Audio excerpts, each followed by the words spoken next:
నా person bag దొబ్బేశారు. ఇవాళ మేమిద్దరము ఒక సోషల్ ఎక్స్పెరిమెంట్ చేద్దాము, ఎలా ఉండిద్దో చూద్దాం పదండి గాయస్. మనమైతే ఇప్పుడు బాబాయ్ దగ్గరికి వెళ్దాం గాయస్, ఈసారి లేదు చూద్దాం. నాకైతే భయం వేస్తుంది బాగా. బాబాయ్ చెప్పము. ఆకలేస్తుంది, ఒక కాయిస్తావా? డబ్బులు లేదు, వేరే ఊరు నుండి వచ్చా నేను. నా పర్సను బ్యాగ్ దొబ్బేశారు, ఆకలేస్తుంది, నాకే డబ్బులు లేవు. ఎన్ని డబ్బులు ఉంటాయి ఏంటి అందులో నాకు 1000 రూపాయలే ఉంటాయి. 1000 రూపాయలు పోగొట్టుకున్నావా? మరి అలా వాష్రూమ్కి వెళ్ళాను, బ్యాగ్ అక్కడ పెట్టి వెళ్ళాను, పర్సు అక్కడ పెట్టి వెళ్ళాను, వాళ్ళు దొంగతనం చేశారు. కాయిస్తే ఆకలి తిరిద్దా?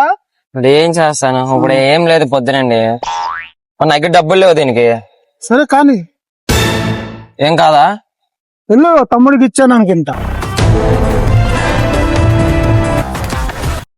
హలో గాయస్, ఇప్పుడు మనోడు ఆ చేతులు కట్లు వేసుకొని అక్కడ షుగర్ కేన్ జ్యూస్ ఉంది, అక్కడికి వెళ్ళి ఎలా అడుగుతాడు ఏంటో చూద్దాం. ఓకేనా, పదండి గాయస్.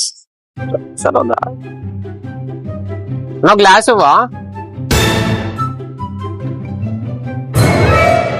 ఎంత అన్న గ్లాసు? 20 రూపాయల? నాకు కొంచెం చేయి బాగాలేదన్నా, తాగిస్తావా? కొంచెం తాగిస్తావుగా? ఏమనుకో బాబాయ్, కొంచెం చేయి బాగాలేదు. పర్లేదు బాబు, తాగించకండి.